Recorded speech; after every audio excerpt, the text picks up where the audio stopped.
Okay. Explain to me exactly how this happened. So we're meeting my girlfriend's best friend from childhood, right? And her husband. And they're both nice people. And they're huge Cardinals fans. And so, we're at the stadium and they're excited, and the husband gives me a jersey to wear, and he's so excited that that I'm coming for the game, and so I put it on, and that's how it happened. Wait. Okay, just to be clear, this was a Giants jersey. He had a Giants jersey. He got it out because, he knows what a big Giants fan you are, and they're such good people. No, you said they were nice people. They're very nice people, but no, it was a Cardinals jersey. It was a Cardinals jersey. I was going to a Cardinals Mets game. The Giants weren't even there. I had to, so I thought, what's the harm in rooting for the Cardinals while I'm with these friends? You could have rooted for the team that has orange in it because of the San Francisco Giants. Because they used to be in New York, and then that's why the Mets are orange, right? You could have rooted for. You could have been a Mets jersey. No, it couldn't. Are you telling me you wore a St. Louis Cardinals jersey on it? I did, but that's not the worst part. What could be worse than that? What could be worse than wearing a Cardinals jersey? Matthew, they're the third worst team in baseball. It's the Dodgers, it's the Braves, and then it's the Cardinals. Do you not remember the 80s? I do. How could it be worse? It was a Paul Goldschmidt jersey. You've got to be kidding me. Out of all the players, all the players, man, I don't know. I mean, what's funny though is that his cousin is a guy named John Mabry who played for the Cardinals, right? So he gave the John Mabry jersey to my girlfriend to wear, and so I was stuck with the Paul Goldschmidt jersey. I couldn't say no. They're like too nice. They're too nice. Okay. I'm just gonna name to you all the names that could have been better than Paul Goldschmidt. Okay, first of all, anyone. But Orlando Cepeda? Will Clark? Yeah, that would have been a good one. Jack Clark? Oh yeah, that would have been a good one too. Andres Galarraga? Sure, yeah, him. AJ Pierzynski? No, just kidding. Okay. But did you know also Brett Tomko? Isn't that funny? They were teammates on the Cardinals. But no, I'm mad at you. Reggie Sanders, Carlos Beltran, Forever Giant Paul DeYoung, Mike Leake, Brandon Crawford. Bob hit it.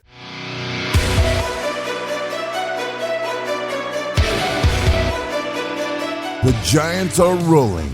The vibes are flowing. It's time for Giant Cocktails. Here are your hosts, Ben and Matthew Henry.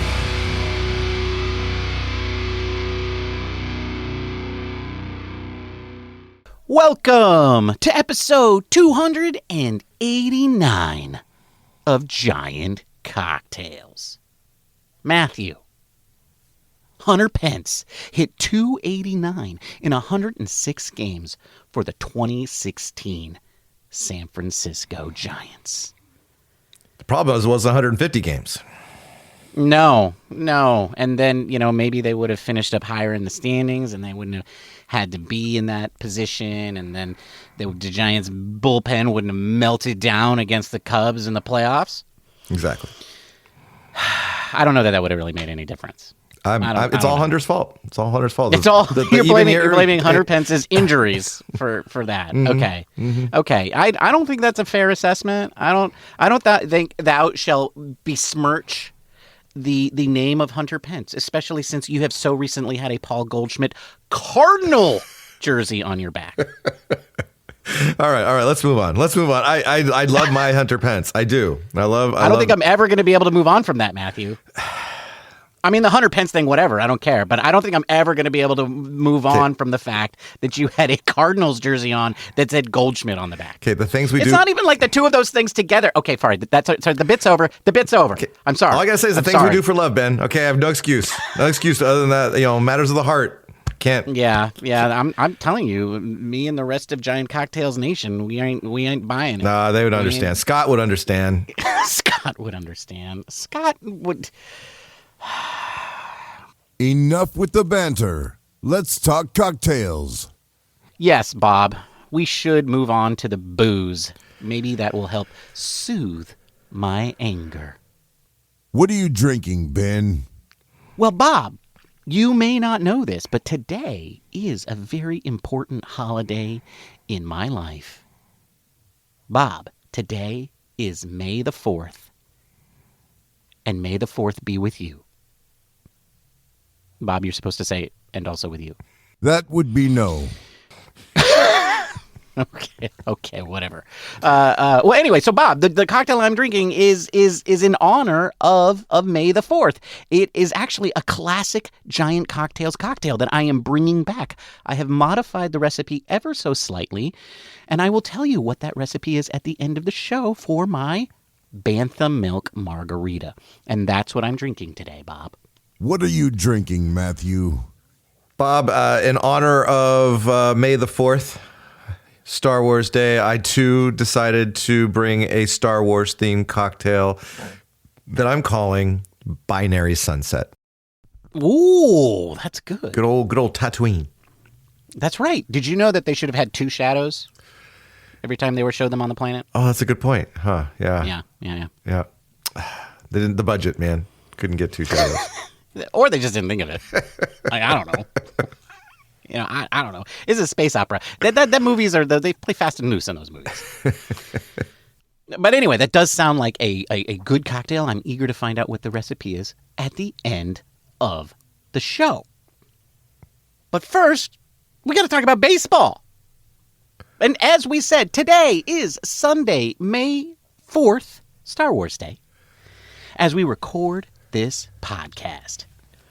Since we last spoke, your San Francisco Giants went 3-1.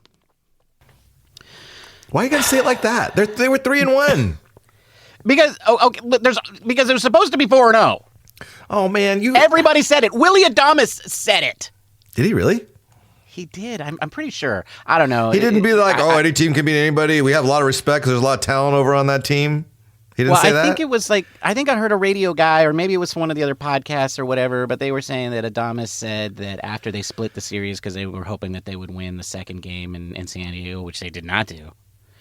And then they were like, and then we're going to go home and then we sweep the Rockies. And as I recall, all of that was attributed to Willy Adames. So Willy Adames said it. Okay. And I guess the Rockies showed us. They showed Taylor Rogers. That's yeah. Tyler Rogers. Taylor had nothing to do with it. I still blame him. Maybe he's heartbroken over having lost Taylor, and he finally showed in game 30 of the season, or 31 or 32, whatever it was. But anyway, the point is the Giants' record is now 22-13, and they are now in third place in the National League West. 1.5 games behind the hated LA Dodgers and 1 game behind the confounding San Diego Padres. But despite that, they're tied for 4th in Major League Baseball with the best record overall, with only the Detroit Tigers having a better record than the Giants. So they're tied with the Mets. They're tied with the Mets, who you saw beat the Cardinals when Pete Alonso went off. Yeah, I'm thinking maybe the Giants should have signed him. I'm thinking that too. You know, I asked you that question that day when I saw that. How did he look, Matthew? Did he look good? He looked good. He looked pretty good. He looked like the National League MVP so far. That's what he looked like. It's kind of, yeah, that would be nice. That'd be nice. Man, the home run he hit was just a rocket to center field. A rocket. I mean, I don't think we have guys that can hit the ball that hard. It was a different thing.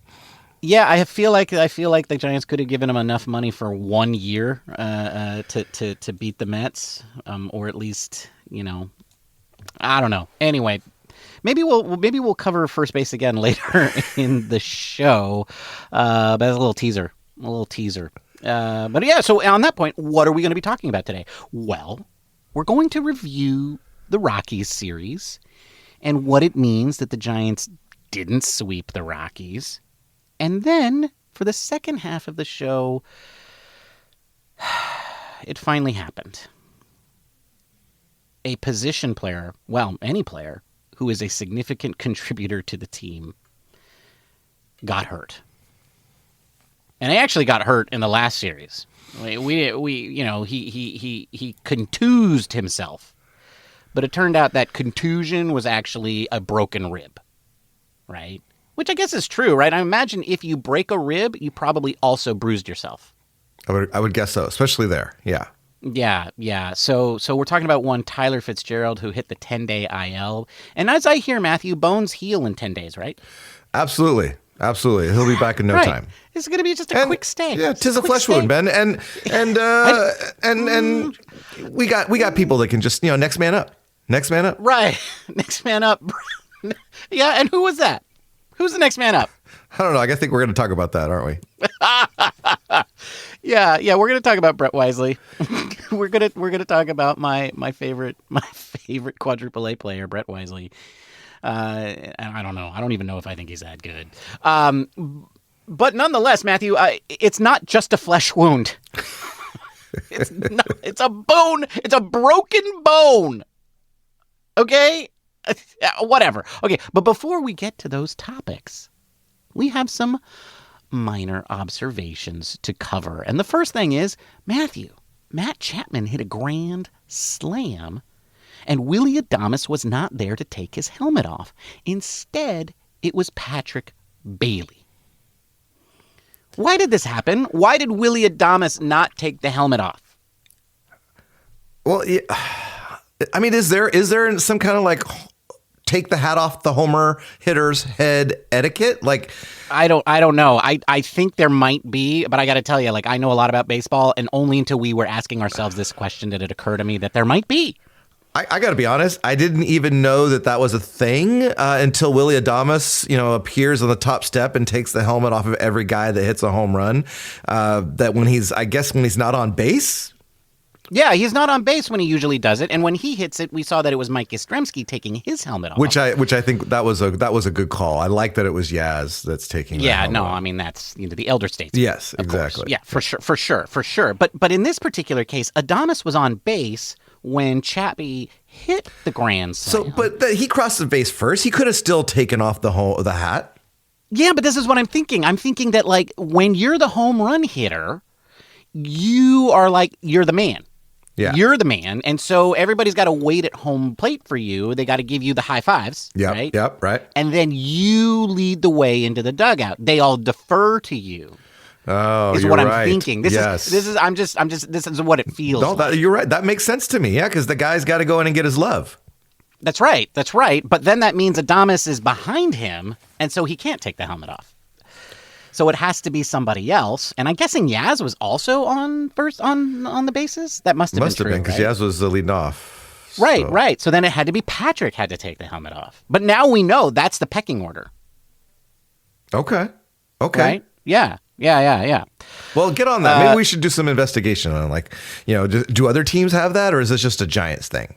I don't know. I'm gonna have to watch more baseball. Okay. All right. I think that's the answer to this. I'll report back to you guys. Sometime by the end of the season. You tell your wife.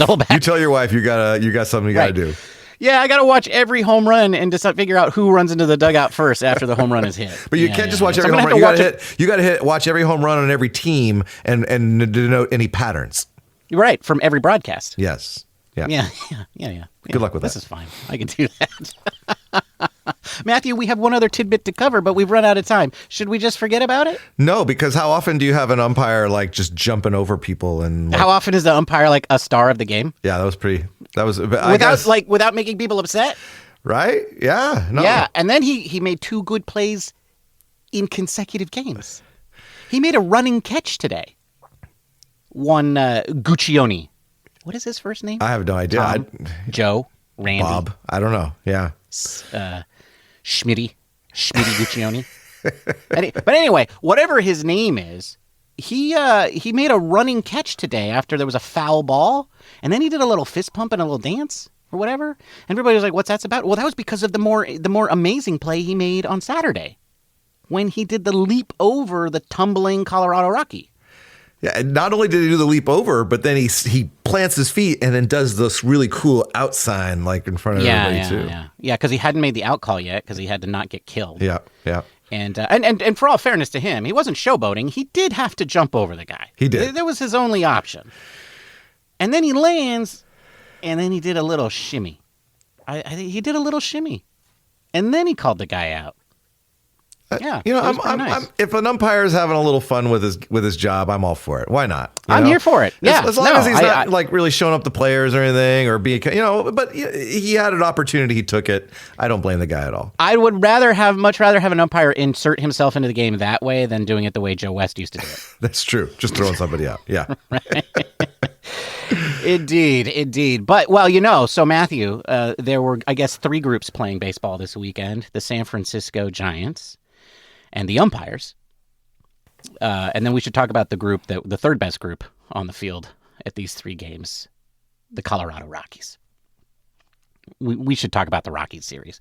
We don't really have to. We could just be like, hey, we won 3 out of 4. Well, okay, we did win 3 out of 4, but I got to tell you, that kind of chaps my hide. I don't see how you can expect us to sweep a 4-game series. That's like asking a lot. Okay, yeah, you're right. That is asking a lot against any team that isn't the worst to ever strap them on. This team is worse than the Cleveland Spiders of 1899. Is that when they played? I don't know. That's what I'm going with. Yeah, 1899. Yes, they should. But here's what we're not going to do. We're not going to go through every game. But I figured what we could do is at least talk about some takeaways from the series. Okay. Well, we'll start with Thursday's game, though, because, the biggest takeaway I took away is that Justin Verlander's not going to win a game all year. Yeah, this is a problem. First we blamed the purple pushovers, and then it was just like, oh, he's not good enough, like he's old. Now this is a thing. This is a real thing, and what happened, Matthew, is he himself is being Verlandered. Like, he is cursed. And it doesn't matter who he's playing for. It's just that the baseball gods know what he wants, and they're not giving it to him. No, they're not. And so, and the Giants and us as fans, we're just innocent bystanders. Like, the poor man is getting hosed. Like, think about this for a second. Like, okay, the Giants' offense was not stellar against the Rockies. But, the Giants' offense is at times not stellar against lots of teams. Right. And the bottom line is that Verlander pitched well enough to win and right. left with the lead. That's right. And who blew the save? Who gave up the lead? Tyler Rogers. The best reliever on the planet. If you say so. He was due. Yeah. It's funny that it's Verlander that gets to be. The baseball gods just, it's like those Greek tragedies, where we're just the innocent, lay people watching, the gods, be vengeful. Yeah. Well, I will say this. When they signed Verlander, they were like, oh, he's going to be a must-watch event. Like, this is going to get fans to watch the games. They're going to be really interested in it. I am interested in it. I am really interested now whenever Verlander starts. I'm going to let's see how he doesn't get the win today. That is the mystery that I am watching the game to see how that unfolds. Well, I got to say that you called it, though. You were the one that said 6 wins seemed high. It seems impossible now. It does. It's man, if the man gets 3 wins, I'll be surprised. Maybe it's my fault. Oh, the gods heard you. That's right. Wow, that's pretty cool. No, that's bad. That's bad. Oh, bad Ben.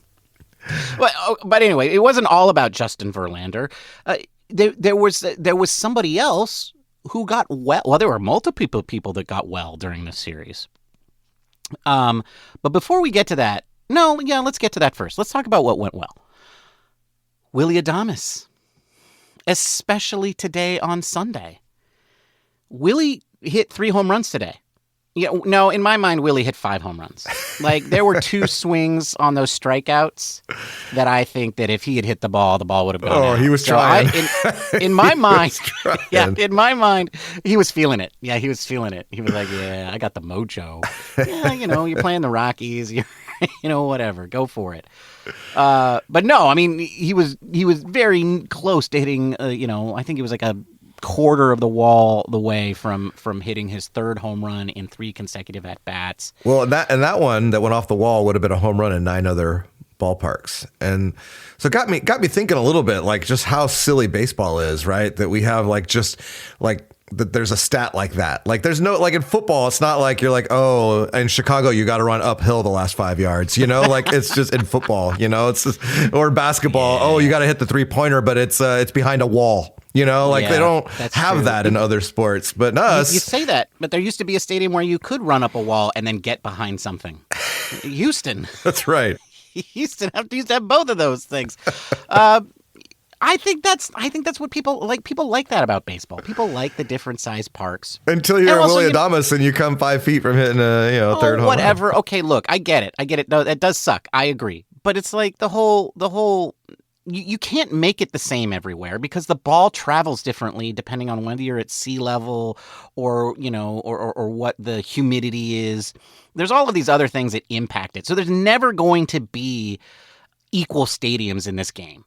Okay, they're just not going to exist. So, like, I don't think the answer is to go make cookie cutter ballparks that all look the same. But even so, like, if that ball would have been out in 9 other parks, that's 9. It's not 15. Like, start complaining to me when it's 15. Okay, when it's 9, I'm like, okay, so there's 9 other parks that are probably too small. Well, the guys that have the biggest complaint are the 2 guys that hit the triples today. Well, did you hear that one of those guys, they were like that ball would not have been out in Coors Field? Yeah. And it was like, but the people were like, yeah, again, like, see my part about humidity and elevation? That ball would have never fallen down. That's right. In Colorado. That's why Colorado is so big. I mean, that's why that stadium's so big, which just proves my point that you can't fix this by making all the stadiums the same size. But nonetheless, it doesn't matter. The point is, Willie is back. I mean, I think he's finally arrived in San Francisco. He has. And good. I don't think it took longer than I think any would have liked, but at the same time, I don't think it really hurt the Giants that much. No, and I didn't realize, but those are his first 2 home runs in Oracle. That's right. So, now he's only got to hit 17 or 27 more, and then we'll have a 30 home run guy. No, but he's got 4 now, so he only has to hit 26 more. Okay. Yeah, but another guy who got healthy, Luis Matos. Who? Which I know. I kind of forgot he was on the team, Matthew.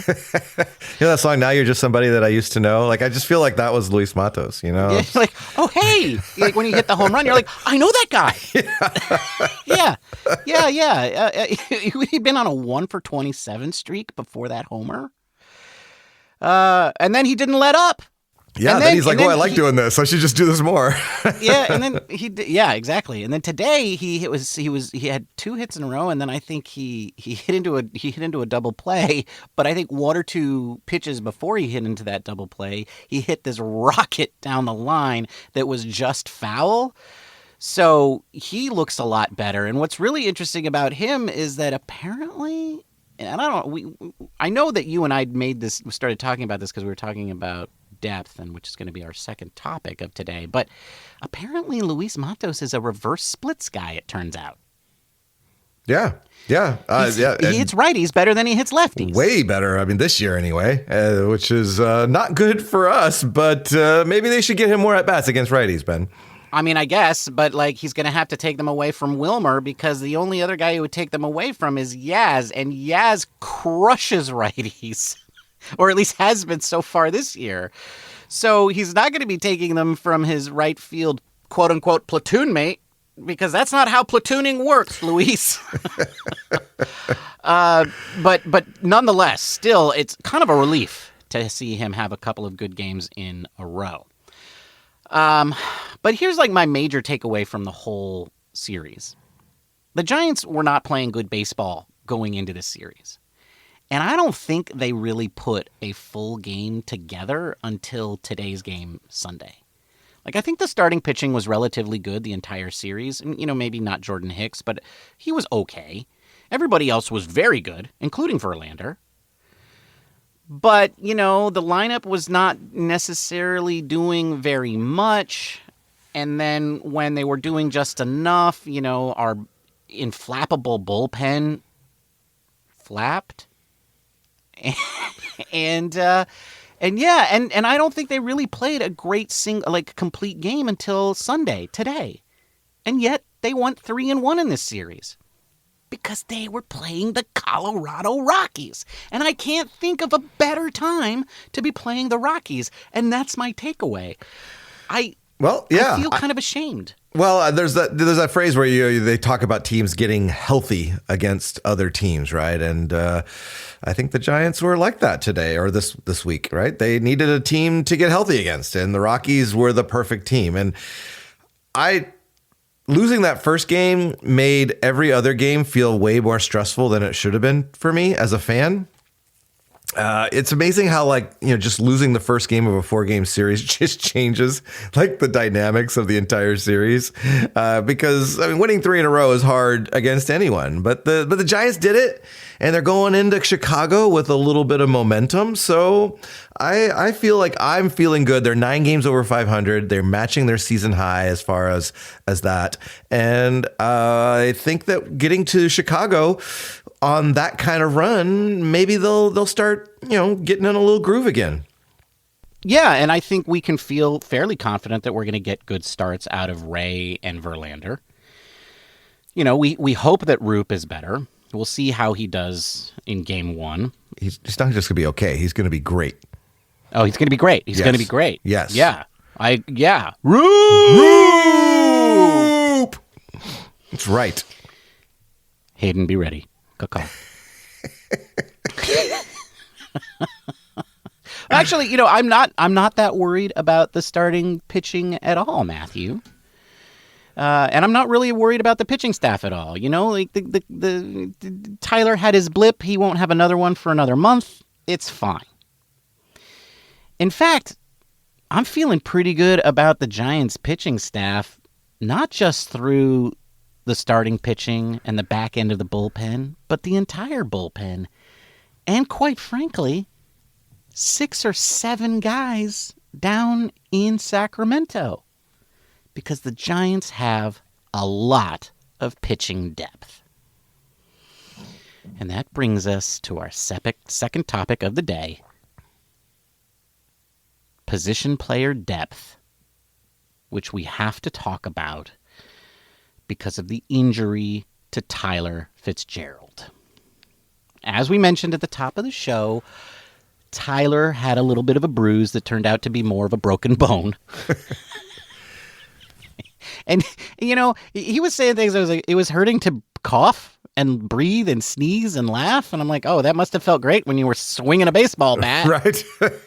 That might have been a clue that something was wrong, for sure. Yeah. He's like, guys, I don't think this is just a bruise. So they gave him, I guess, an X-ray or an MRI. And they found out that his rib was broken. And that meant we get to bring up somebody else to jumpstart their career, to have be the vaunted depth player that we know we have. No, Matthew, it means the Giants brought up their best left-handed hitter in the minor leagues. Let me say their best major league ready left-hander in the minor leagues. Brett Wisely. You remember Brett?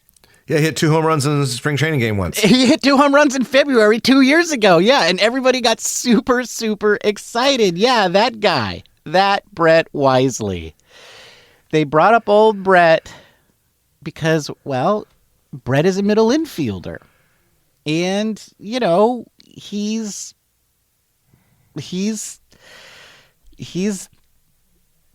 the next guy. I mean, that's not wrong. He is the next guy. Yeah. Yeah. He's the next guy that can play that position. I think it speaks to this whole idea of depth being a problem for sure. And it was something we targeted at the beginning because I remember looking at the FanGraphs like projected opening day roster during spring. And the 4 guys that they had listed on the bench were guys that you frankly probably wouldn't want on your bench if you were a major league general manager. Like just, that's not the bench that you would want. But it is the bench that we got, Ben. And, it does. I do think, though, that we're not the only ones that are concerned about the Giants' depth because Bob Melvin, I think, also shares our concern because he doesn't play any of those guys. Yeah. I mean, I think that was also a strong point about how weak the Giants are is how little people like Matos and Koss and VR now, right? And VR, but it was Casey Schmidt before that, were playing. And the fact that those guys were playing so little pretty much tells you what Bob Melvin thinks about them. And what I've learned from Bob Melvin in his years as a manager as a Giant is that he puts his best players on the field.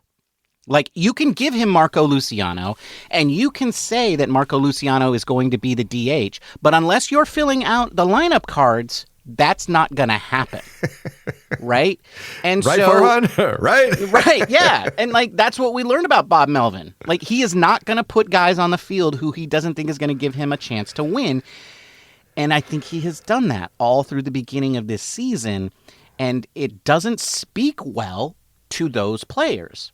The problem with that is obvious, which is that once those core 9 guys start to get hurt, which they inevitably will, things are going to get bad very quickly.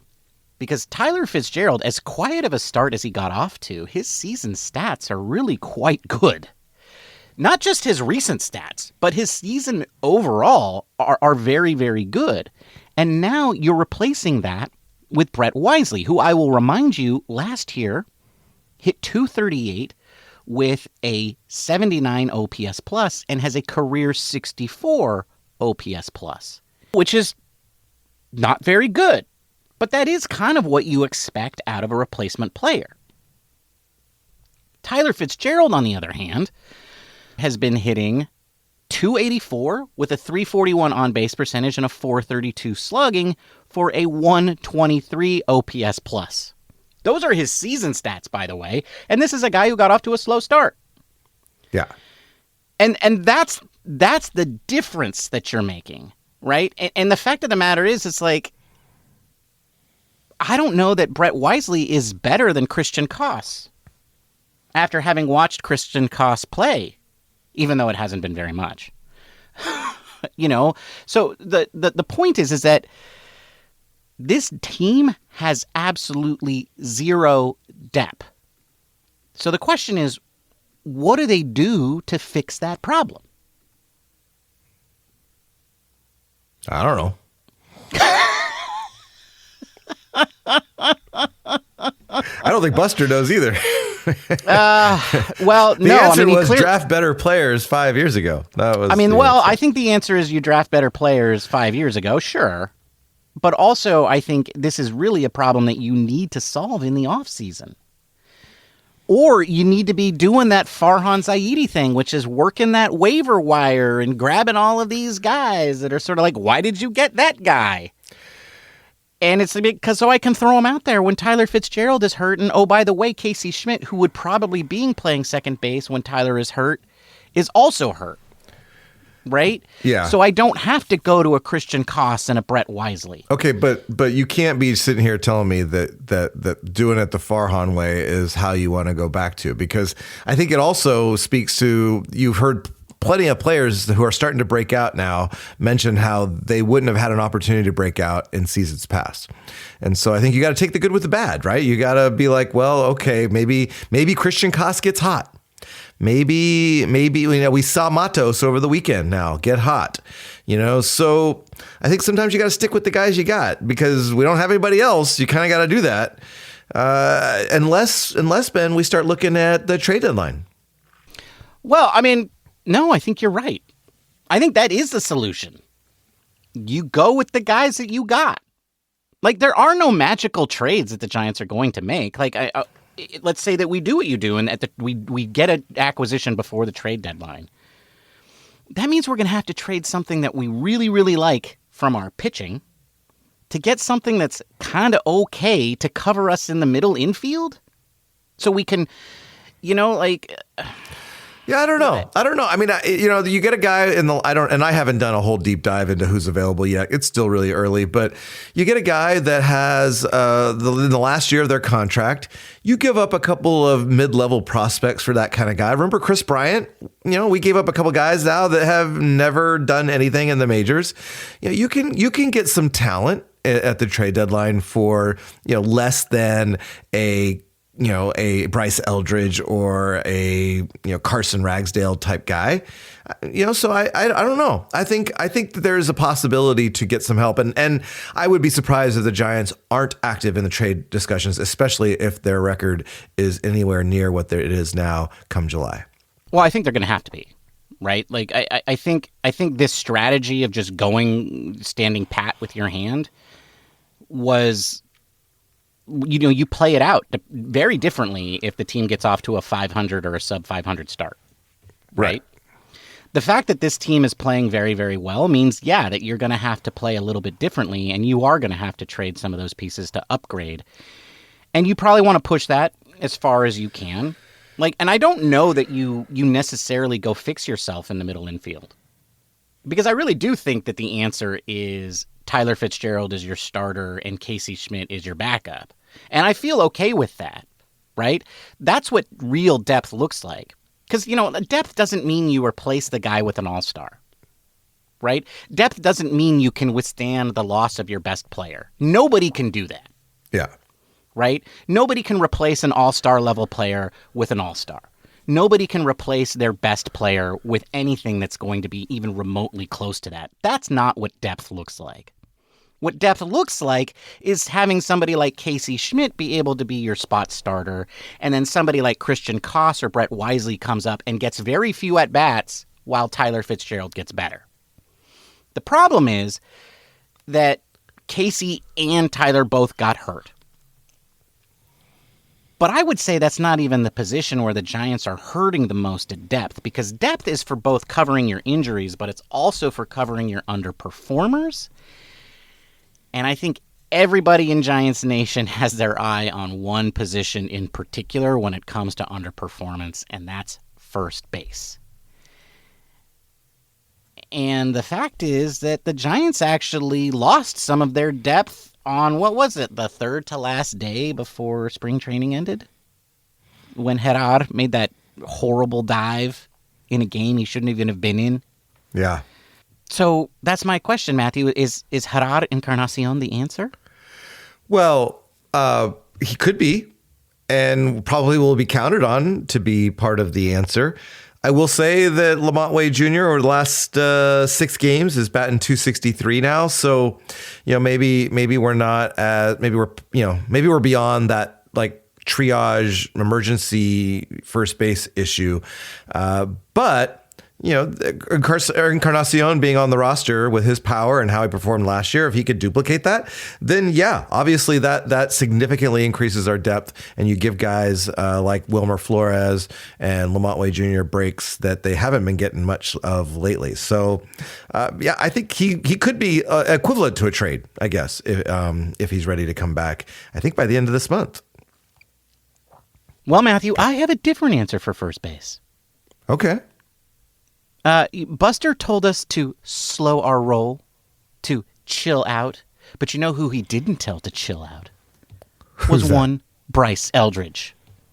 Matthew, since April 27th, Bryce Eldridge is on a 7-game hitting streak in which he had a 1 hit on April 27th, 1 hit on April 29th, 1 hit on April 30th, and then he was 3 for 4 on May 1st, 2 for 5 on the 2nd, 1 for 3 yesterday, and then 2 for 5 today. In the month of May, He is hitting .471 with a .500 on base percentage and a .588 slugging percentage. Buster, you slow your roll. Sounds like he has enough reps to me. How's he doing at first base? I don't care. I don't care how he's doing at first base. Matthew, if he gets 1,000 hits, if he hits .471 with a .500 on base percentage, I don't care if he misses every ball. All right, you heard it here first, folks. Ben doesn't care. It's probably why. It's probably my Bantha Milk Margarita talking. All right. Ooh. We should probably talk about the Chicago Cubs because they are what's next. They're okay. I don't feel good about this. They lost yesterday. Like they got shut out yesterday, Ben. So they're good. Oh yeah, good. They're all they're primed. Can we just ask that they not play Kyle Tucker? Is that possible? Can we just say, can you guys not play Kyle Tucker? Maybe we could like Tanya Harding him or something. Just we'll tell him we'll sit down. Christian Koss, Christian Koss, Sam Huff, and David VR. We won't let those guys play at all during the whole series. 3 or 4 guys, as long as they just know Kyle Tucker. Well, I'm looking at the Cubs have a +62 run differential. Ben, they're almost we're +35. I mean, this is really about the Cubs lineup versus our pitching staff. Like whatever else happens is what happens, but that's really the interesting battle here. I don't want to sound like I think my team is worse than another team, but like if we win one game, I'm going to be feeling pretty good. I'm going to be feeling pretty good. The Cubs offense is so scary. I mean, I feel like that's strength versus strength on that one. I think the real issue is going to be how the Giants hit. I know we're going against who's the projected starter tomorrow? Oh, tomorrow's starting pitcher, Ben, is forever Giant Matthew Boyd. Oh, Matthew Boyd. The only bad thing is he's a left-hander. So there's that. But if you recall, Matthew Boyd was a Farhan sign and stash. That's right. And Remember? He never played for the Giants, but he's been fairly decent for the Cubs this year, right?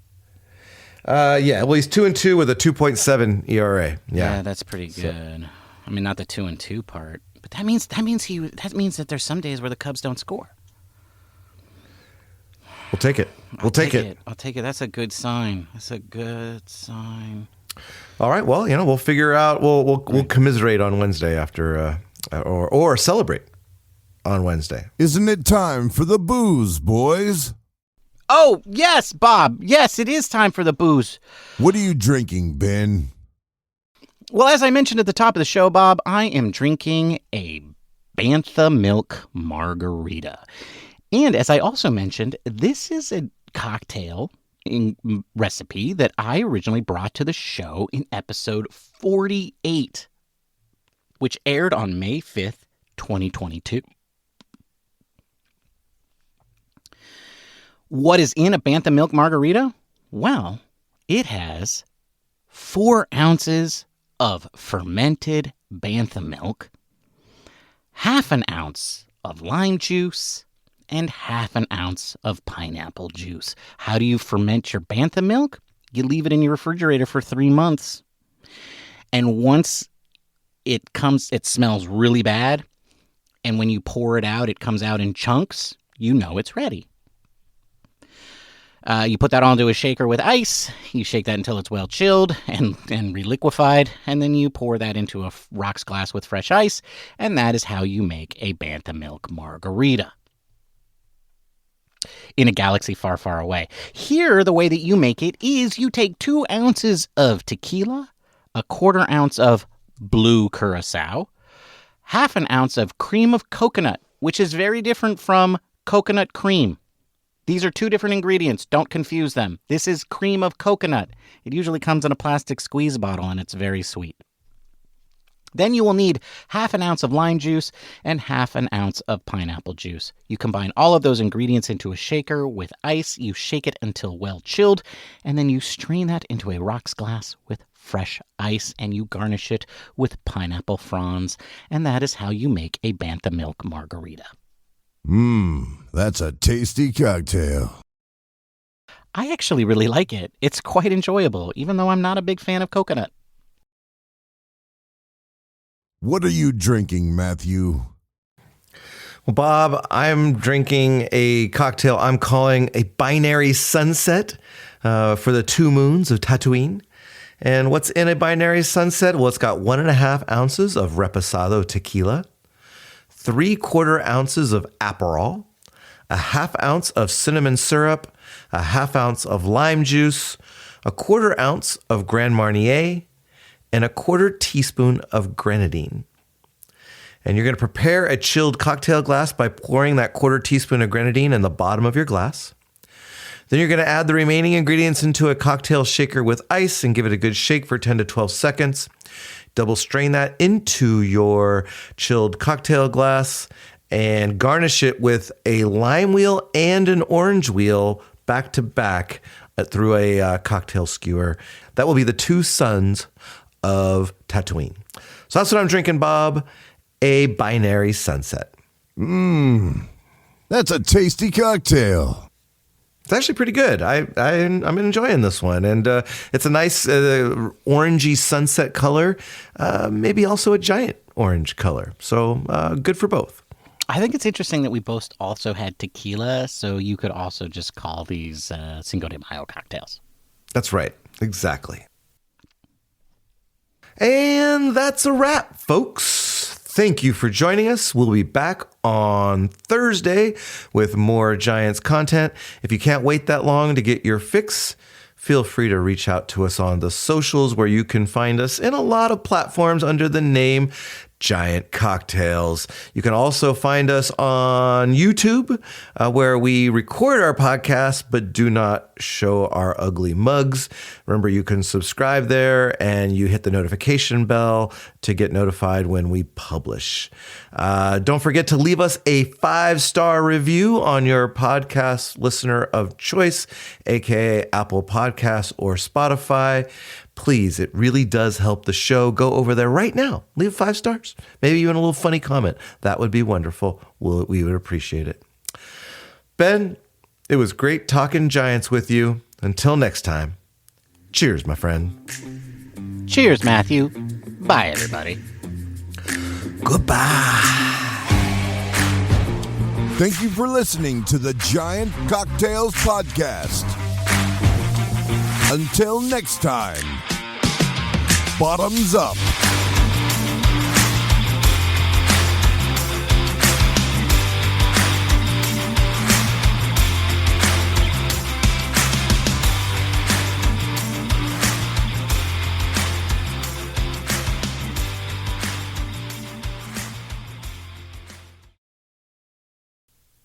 We got a comment on YouTube. Oh, we did? We did. Was it our mother? No, but yeah, it's actually somebody I know. But they were checking in on our mental health, just doing a mental health check. After the Padres series or the first game of the Rockies? Well, it was after the Padres series. You know, he was. I think it was actually after the. I don't know. There was some point where we were like, nobody ever asked us how we're doing. Oh, that's right. So that's what they said. They said, just doing a mental health check. You guys okay? Like the content. And the username is unreadable. But I will respond to unreadable username. I'm all right. I'm okay. Well, there you go. Somebody's checking in on us. Yeah. Somebody cares, Matthew. Thank you, somebody.